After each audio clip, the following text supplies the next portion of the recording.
Bharti news, सीधा, सटीक और निष्पक्ष। नमस्कार, मैं हूं पुष्पेंद्र और आप देख रहे हैं भारती न्यूज। फटाफट नजर डालते हैं आज की मुख्य 50 खबरों पर। ज्ञानव्यापी केस में एएसआई की अर्जी पर वाराणसी कोर्ट में सुनवाई हुई। एएसआई ने अदालत से मांग की है कि 4 हफ्ते तक रिपोर्ट सार्वजनिक न की जाए। विदेश मंत्री एस जयशंकर 2 दिन के नेपाल दौरे पर काठमांडू पहुंचे। इस दौरे का मकसद hydro power connectivity, digital payments और ट्रेड के क्षेत्र में साथ काम करने पर होगा। कांग्रेस के दिल्ली हेडक्वार्टर में पार्टी के सीनियर लीडर्स ने मीटिंग की। इसमें आगामी लोकसभा चुनाव की रणनीति और 14 जनवरी से शुरू होने वाली भारत न्याय यात्रा की तैयारियों पर चर्चा हुई। राम मंदिर ट्रस्ट का कहना है कि मंदिर में रामलला की तीनों ही मूर्तियां लगाई जाएंगी। हालांकि गर्भगृह में लगने वाली मूर्ति का चुनाव काशी के आचार्य गणेश्वर शास्त्री करेंगे। दिल्ली के जंतर मंतर पर 100 से ज्यादा जूनियर रेसलर्स ने प्रदर्शन किया। इनका आरोप है कि साक्षी मलिक, बजरंग पूनिया और विनेश फोगाट की वजह से उनके करियर का 1 साल बर्बाद हुआ। जूनियर पहलवानों की मांग है कि केंद्र सरकार भारतीय कुश्ती संघ के निलंबन का फैसला वापस ले ले। ऐसा ना होने पर जूनियर पहलवानों ने अर्जुन अवार्ड वापस करने की धमकी दी है। सुप्रीम कोर्ट ने अडानी हिंडनबर्ग मामले में सेबी को बचे हुए 2 मामलों की जांच के लिए और 3 महीने का समय दिया है। वहीं मामले की जांच एसआईटी को सौंपने से भी इंकार कर दिया। मध्य प्रदेश के कूनो नेशनल पार्क में चीता आशा ने 3 शावकों को जन्म दिया है। तीनों शावक पूरी तरह स्वस्थ हैं। मुख्यमंत्री ने इसे चीता प्रोजेक्ट की बड़ी सफलता बताते हुए प्रधानमंत्री नरेंद्र मोदी को बधाई दी है। अरविंद केजरीवाल तीसरी बार ईडी के सामने नहीं हुए पेश। आप बोली, जांच एजेंसी ने चुनाव के पहले नोटिस क्यों दिया। झारखंड में गठबंधन विधायकों की बैठक खत्म। सीएम हेमंत ने विधायकों से कहा, मैं इस्तीफा नहीं दे रहा, रांची में ही रहेंगे सभी एमएलए। झारखंड सीएम के करीबियों के 12 ठिकानों पर ईडी की रेड। मीडिया सलाहकार के घर लॉकर तोड़ा। कोलकाता, राजस्थान में भी तलाशी ली गई। 15 राज्यों में घना कोहरा। एमपी यूपी में सुबह बारिश हुई। भोपाल, जयपुर समेत 22 शहरों में विजिबिलिटी 200 मीटर से कम। कई ट्रेनें और फ्लाइट्स भी लेट हैं। शरद गुट के नेता का विवादित बयान, कहा राम शाकाहारी नहीं मांसाहारी थे, भगवान शिकार करके खाते थे, हम उन्हीं के आदर्शों पर चल रहे हैं। न्याय संहिता लागू होने से 82,000 कैदी रिहा होंगे। गैर संगीन अपराध के मामले में मिलेगी राहत। जमानत के पैसे अगर नहीं है तो सरकार भरेगी। 2022-23 में इलेक्टोरल ट्रस्ट से बीजेपी को 259 करोड़ रुपए मिले। यह सभी पार्टियों को मिले चंदे का 70% है। भारत में 2019 में कैंसर से 9.3 लाख मौतें, 12 लाख नए मामले दर्ज। गुटखा, शराब, वायु प्रदूषण से बढ़ रहे हैं मरीज। पीएम मोदी बोले, देश में मोदी की गारंटी की चर्चा। केरल में कांग्रेस लेफ्ट ने महिलाओं को कमजोर माना, हमने लोकसभा विधानसभा में आरक्षण दिलाया। प्रयागराज की लड़की ने बनाया रिकॉर्ड। थाईलैंड में 13,000 फीट पर फहराया राम मंदिर का ध्वज। वीडियो सोशल मीडिया पर वायरल। ईरान के केरमन शहर में 2 बम धमाके हुए, जिसमें 103 लोग मारे गए। ये आंकड़ा बढ़ भी सकता है। दोनों ब्लास्ट तब हुए जब हजारों की संख्या में लोग ईरानी आर्मी के पूर्व जनरल कासिम सुलेमानी की 4थी बरसी पर जुटे थे। पहला धमाका सुलेमानी के मकबरे से 700 मीटर दूर हुआ। इसके 10 सेकंड के बाद सिक्योरिटी चेकपोस्ट के पास एक और धमाका हुआ। पुलिस का कहना है कि यह एक फिदायीन हमला था।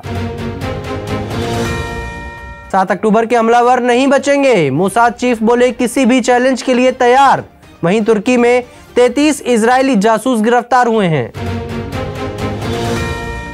मस्क के फॉल्कन 9 रॉकेट से लॉन्च होगा भारतीय सैटेलाइट। जल्द अंतरिक्ष में भेजा जाएगा GSAT-20।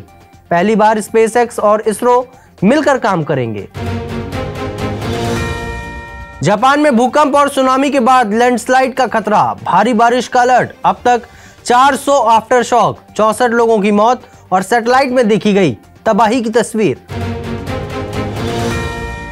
जापान में पैसेंजर प्लेन और कोस्ट गार्ड का विमान टकराया। पैसेंजर प्लेन के सभी 379 यात्रियों को बचाया गया। कोस्ट गार्ड के 5 क्रू मेंबर्स की मौत हो गई।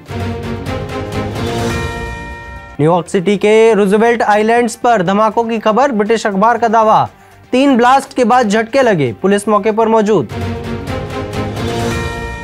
भारत ने की बलूच आतंकियों की फंडिंग, पाकिस्तान का आरोप, केयरटेकर पीएम बोले बलूचिस्तान को 1971 का बांग्लादेश नहीं बनने देंगे। जापान के भूकंप में अब तक 48 लोगों की मौत हो चुकी है, वहीं 1 लाख से ज्यादा लोगों ने घर छोड़ दिया है, 200 इमारतें जल गई हैं, 140 आफ्टर शॉक के बीच रेस्क्यू भी जारी है। चोरी के आरोपों पर हार्वर्ड विश्वविद्यालय के अध्यक्ष क्लाउडिन गे का इस्तीफा, यहूदी विरोधी टिप्पणी पर भी विवाद है। रूस ने यूक्रेन के 2 शहरों को बनाया निशाना, कीव और खार्किव पर मिसाइल हमले में 100 लोग घायल और 5 की मौत। इमरान खान का नामांकन पत्र खारिज करने की आरओ ने बताई वजह, कहा नैतिक आधार पर खारिज किया गया पर्चा। भारत को सीरीज ड्रॉ कराने के लिए जीत जरूरी, आवेश कर सकते हैं डेब्यू, एल्गर का होगा यह आखिरी मैच। पाकिस्तान के खिलाफ सीरीज के लिए न्यूजीलैंड टीम का ऐलान, हेनरी विलियमसन, फर्ग्यूसन और कॉनवे की वापसी, 12 जनवरी को खेला जाएगा पहला T20 मैच। ओलंपिक क्वालिफाई करने की रेस में अनोखी स्केटिंग जोड़ी, ब्रिटेन के 13 साल के टॉमी व 50 साल के एंडी एक ही टीम में। ब्रिस्बेन इंटरनेशनल में नडाल ने 1 साल बाद सिंगल्स मैच खेला, सीधे सेट में डोमिनिक थियम को हराया, विक्टोरिया अजरेंका प्री क्वार्टर फाइनल में पहुंची। अफगानिस्तान की टीम ने T20 सीरीज पर कब्जा जमाया, नवीन कैस के दम पर यूएई को तीसरे T20 में 4 विकेट से हराया। भारतीय अंडर 19 टीम ने साउथ अफ्रीका को 7 विकेट से हराया, आदर्श, अर्शिन और अविनाश के अर्धशतक लगे तो वहीं आराध्य को मिले 4 विकेट। रविंद्र जडेजा खेल सकते हैं दूसरा टेस्ट, कप्तान रोहित ने कहा सभी प्लेयर्स फिट, युवा खिलाड़ियों पर भरोसा दिखाना जरूरी है। WFI विवाद के बीच संजय सिंह ने दिखाए तेवर, कहा मंत्रालय का निलंबन और एडहॉक कमेटी मंजूर नहीं, राष्ट्रीय चैंपियनशिप की भी घोषणा की। ऑस्ट्रेलिया विमेंस ने तीसरा वनडे 190 रन से जीता, 12 साल में भारत की सबसे बड़ी हार, सीरीज 3-0 से गंवाई, फी ब्लिचफील्ड ने मारी शानदार सेंचुरी। विजय दहिया ने भी LSG का साथ छोड़ा, IPL 2024 से पहले एंडी फ्लावर और गौतम गंभीर भी कह चुके हैं अलविदा। अडानी हिंडनबर्ग केस में सुप्रीम कोर्ट का SIT जांच से इनकार, जांच के लिए सेबी को और 3 महीने का समय दिया, अडानी बोले सत्यमेव जयते। दिसंबर 2023 में UPI ट्रांजैक्शन ने बनाया नया वर्ल्ड रिकॉर्ड, 1202 करोड़ लेन देन के जरिए 18.23 लाख करोड़ रुपए का ट्रांसफर, 1 साल में 54% की growth. New generation Hyundai Creta का टीजर जारी, बुकिंग शुरू, कॉस्मेटिक अपडेट के साथ 16 जनवरी को होगी लॉन्च, ग्रैंड विटारा से होगा मुकाबला।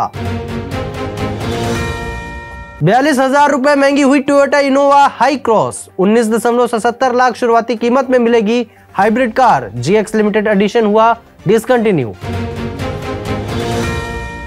एलन मस्क को हिस्सेदारी नहीं बेचेगी वोडाफोन आइडिया, कंपनी ने एक्सचेंज फाइलिंग में सेबी को दी जानकारी, कंपनी का शेयर 5% से ज्यादा गिरा।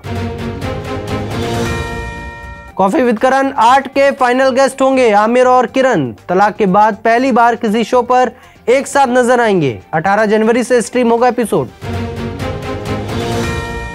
जॉली LLB 3 में दिखेंगे अक्षय और अरशद वारसी की जोड़ी, दमदार होगा कोर्ट रूम का ड्रामा, जल्द शुरू होगी फिल्म की शूटिंग। बिग बॉस 17 से बाहर हुए अनुराग डोभाल, सलमान पर लगाए गंभीर आरोप, शो को बताया स्क्रिप्टेड, अंकिता और विक्की के गेम को कहा झूठा।